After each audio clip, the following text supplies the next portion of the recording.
Kelly, nice to speak to you or meet you. This is how we meet these days, isn't it? Lovely to meet you. Yes, I think everybody these days, video is how we get to know everybody. It's a shocker, absolute shocker. First of all, I hope you're well, all your family's well. Oh, yes, it's it's been a trying time, I think, for everybody as we adjust to our new normals, but luckily everybody's healthy and safe and sound, so can't complain.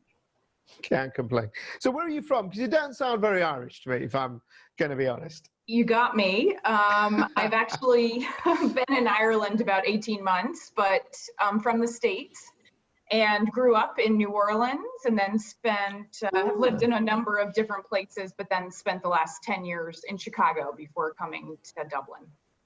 What drove you to Ireland? I mean, obviously you get a job offer, but what was the thing that attracted you to go there?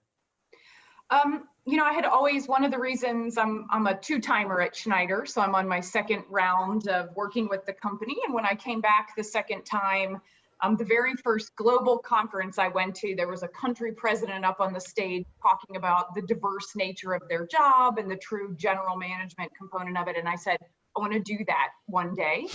And sure enough, 7.5 years later or so, the company and I decided it was the right time and looked at a number of different places. And Ireland was a perfect choice, actually, because there's a tremendous correlation back with our US teams, especially as it relates to our data center and life sciences infrastructure. So a lot of the relationships I had in the US translate quite well to our Irish team as well. We're servicing many of the same customers, and there needs to be that tight coordination. So ultimately decided Dublin was a pretty good place to live. I live close to the sea and the mountains, and so very attractive, actually. Excellent. And the Guinness had nothing to do with it, of course.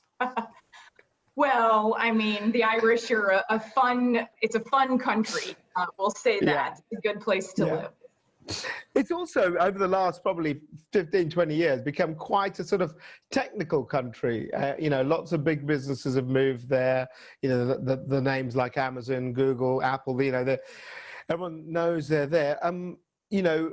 There's probably been an impression that Ireland's been slightly of a technical backwater until the last sort of 15, 20 years. So how would you say Ireland now? Yeah, I mean, I think Ireland is really, for so many of the types of companies you mentioned, so many global companies, so many American companies, is truly a gateway into Europe. So for a lot of these companies, their engineering hubs for Europe are actually in Ireland. So they have thousands of engineers based here, and they are designing for Europe, right? They're looking at the rest of how they're going to expand their businesses elsewhere. So it's an incredible hub. I think if you look at places like Galway as an example on the western side of the country, that has been a hub for life sciences and biosciences for 20 years. And I think the first significant foreign investment into Ireland was Intel, and that's 30 plus years ago. And they're now investing several billion more in a further fabrication plant here. So it started with Intel, and they're still very active. And then I think a lot of other companies have truly come in, followed, seen talent, and also seen that it's not just Irish talent, but you can attract global talent to Ireland, right? As I said at the beginning, it's very welcoming. It's a good hub into the rest of Europe, but it's also quite easy to get back to the US if you need to, dependent on parent companies and whatnot. And so I think they've built a really nice environment here for technology and talent. You've been in charge, as you say, for 18 months, you say, roughly. Mm-hmm. What's been your kind of initial thoughts of what Schneider's doing in Ireland? What have you looked at and seen? Those are things I really like. These are things I need to work on. One of the reasons that drew me to Ireland was the fact that our business here is kind of represents all of Schneider's portfolio. We have parts, some places you go in the world have a very strong background in one technology or others, but in Ireland, we're quite differentiated across all of Schneider, and we're servicing customers with that full portfolio of offers, which is really interesting. And so for me, that's been a nice change. In the US, I was running one particular technology line of business, and so getting broader exposure for me has been really interesting. And then I think really driving focus on how we work and approach those customers. Because Schneider, like any other big company, has many different domains, right, in which people are experts. But in Ireland, our big customers expect us to come at them with one front end, right? One sales force, one operations team. And so we've been spending a lot of time ensuring that they get the best of Schneider in the approach that we're working on them with. And so we've spent a lot of time since I've been here ensuring that we're selling the full breadth of wallet to our customers and that they at least know what we have to offer. Let's talk about why you're on this platform, Future Net Zero. I mean, you know, Schneider Electric principally was a bit of an inspiration for me to create this platform in the first place because of your direct, you know, aims around the net zero goal. What's the situation in Ireland and how you think the country is on track? Because we know that the UK isn't quite on track right now, and I think it's probably the same in Ireland. So let's talk about kind of where the company sees itself and also where it sits in the society of our Ireland. So politically, do you feel there's an ambition in the country to try and to go for this goal? So I'm no expert on Irish politics, but I definitely watch quite closely because it clearly evaluates and helps us determine what are we doing as a company within the country. I think, you know, there's a new coalition government that's been in place for a couple of months here in Ireland. Very focused on healthcare and housing, which are critical needs in Ireland because of the growth, quite frankly, that the country is seeing. But renewables and a focus there is much more a piece of this. So the third leg of the coalition is actually the Green Party, which is very much driving a focus here within the EU. Ireland up till now is trailing its EU goals, and so the government is having to drive focus there. I think the other really interesting thing we're seeing here in Ireland is that many of these large corporations, so Amazon just in the last day or two announced an investment in a third wind farm here in Ireland. That's right. Yeah. Facebook has also in the last number of months announced significant investment in wind farms, both in the US and in Ireland. And so I think you're seeing companies, in fact, drive a lot of the renewable agenda forward, which for me is really quite interesting.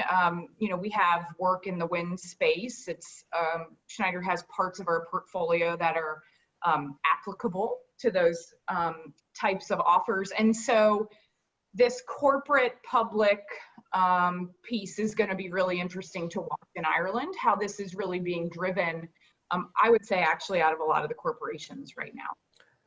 And that's an interesting point. If you look at the business thing, you know, our platform has the motto, better business leads to a better planet, okay? Because we want things to be developed as business solutions, but in a cleaner, greener way, okay?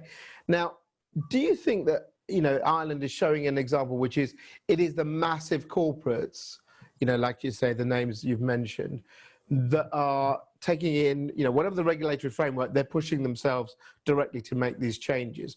Or do you see it also coming from the groundswell of the smaller, medium businesses in Ireland? How do you see the agenda of net zero being pushed from the sort of commercial side of things? I think right now it is coming from the big giants. And a piece of that is because with such a big portion of the economy with data centers, they get a lot of press associated with how they impact. And quite frankly, their impact is actually quite small. When you look at the overall economy, Ireland's biggest issue is still agriculture in terms of CO2 emissions. But nonetheless, they are pushing that agenda, and I think the country will follow. I think, you know, for Ireland, the other really interesting thing is we're not talking about a huge geographic space. So the ability to push things like electric vehicles and to build that kind of infrastructure is entirely possible here in what I would consider a quite small time frame. And that's where, you know, the EU or Ireland and the EU and the UK are going to have to work together as well, because this is a shared island. And so what happens in the northern part of the country and the rail infrastructure and things has to be worked in together, right, to make it truly have the biggest impact. But today it's the giants, but I think it'll pretty quickly follow with sort of smaller companies getting on board.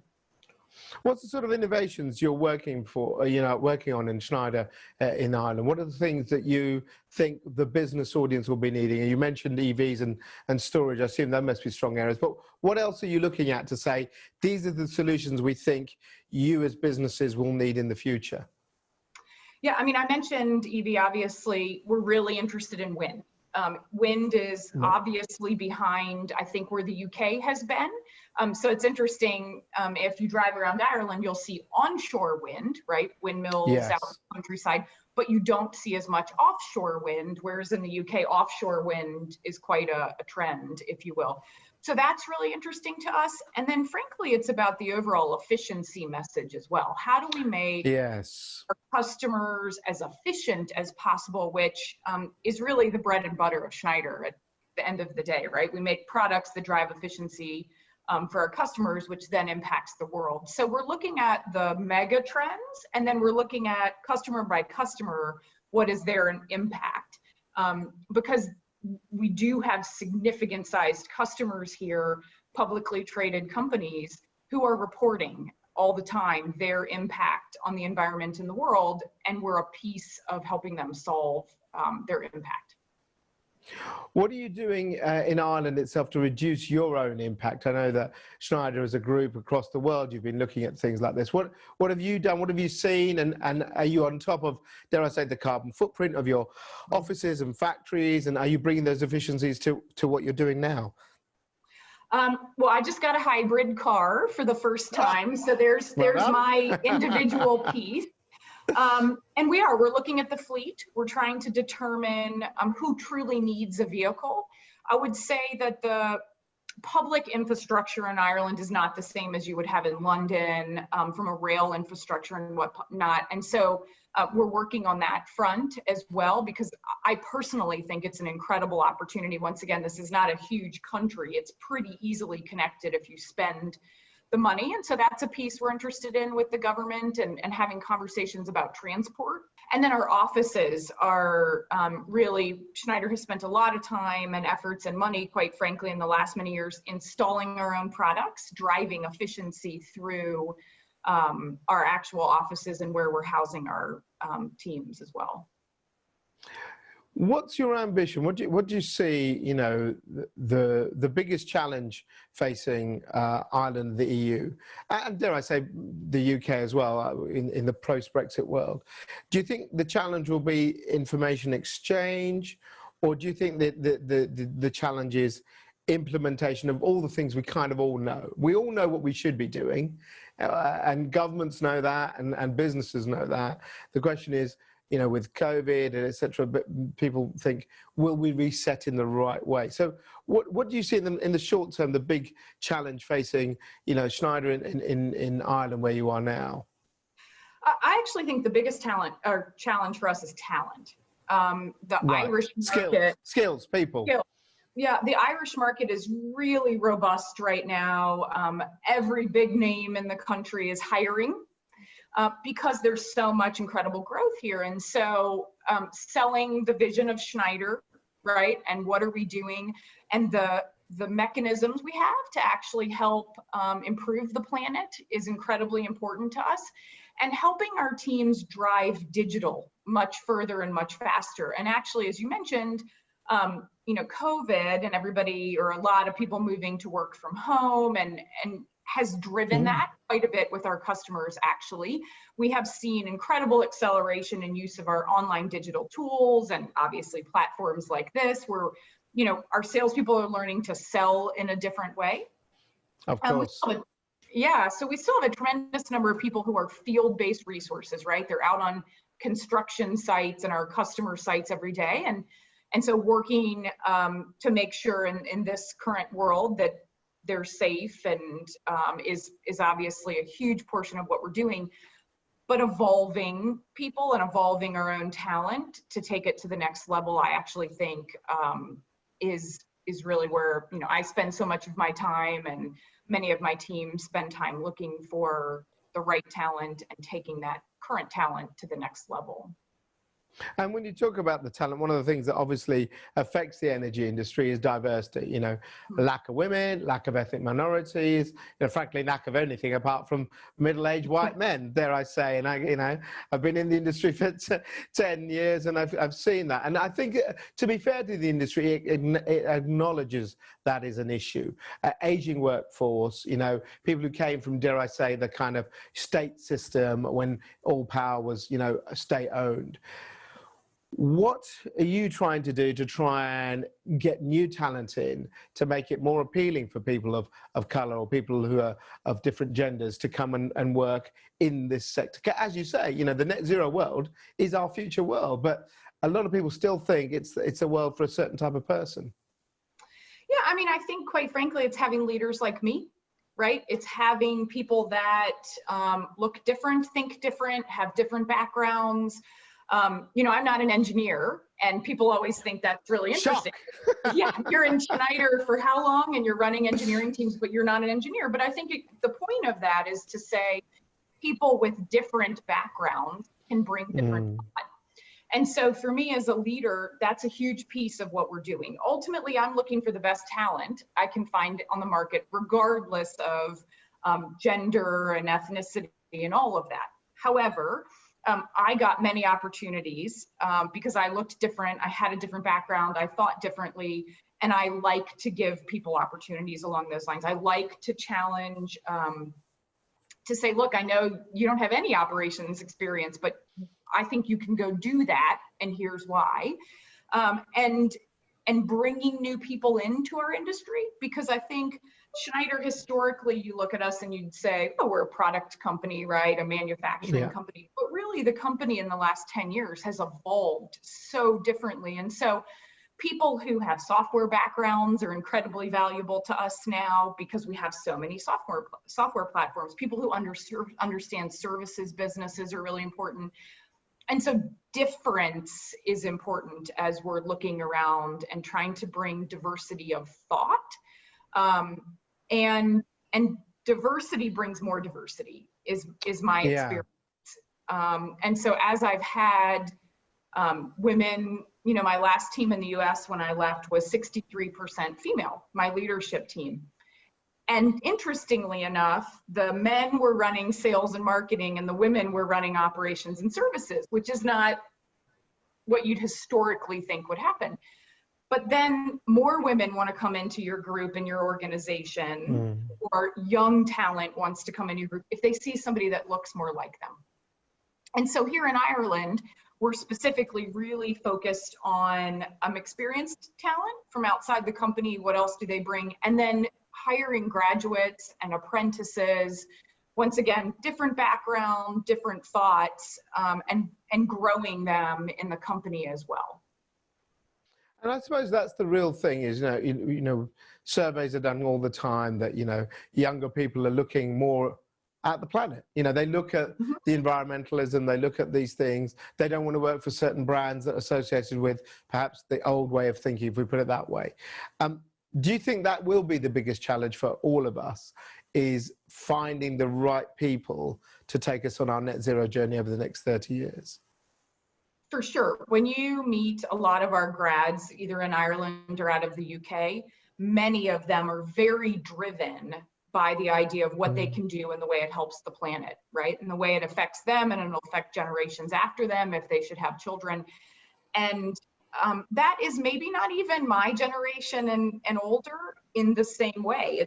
It's just not. But you talk to these young people, and Schneider is very interesting to them for the impact we have on the environment and the diversity of opportunities that they have, because the company it has evolved so much and has approached talent, certainly since I've been here, to say, you're an electrical engineer, that's tremendous, but you're interested in marketing, or you want to go be a salesperson, or you want to go run a factory, all of those are opportunities for you. And I'm a perfect example of the company also saying, people need global experience. They need to see things different because we're such a global company at this point, and our customers are so global. So I think the talent we're recruiting now is really looking and making decisions different than I did when I came out of college, which was, well, who's going to pay me the most because I have school loans. It's a very different mindset. Yeah.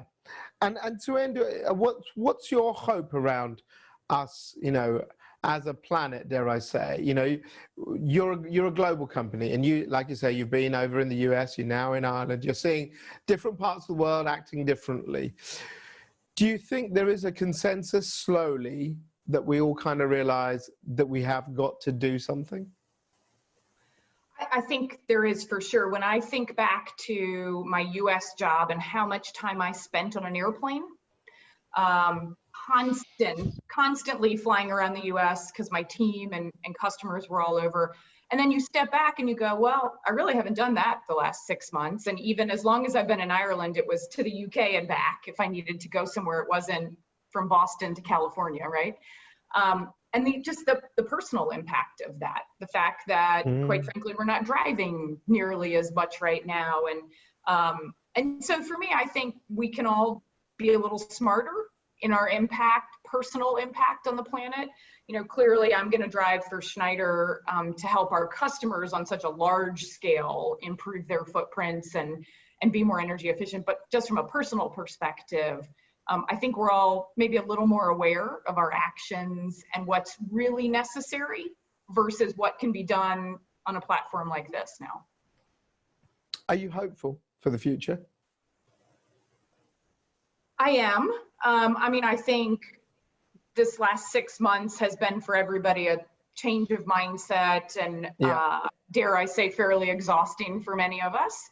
But I think we are seeing positives come of that. And I think we're seeing, I've been quite proud actually being in Ireland of the Irish government and the response actually to this crisis over the last 6 months. They attacked it early and they attacked it hard, and that's really helped. And so for me, I do still believe at the core people are good and people want what's best for everybody. And perhaps we've appreciated the planet a bit better, less cars, we've heard the birds, all those things. We can see that actually it can recover if we try and do a bit less damage to it. For sure. I'm certainly grateful for the sun when I see it in Ireland, because it's not the thing we get here the most.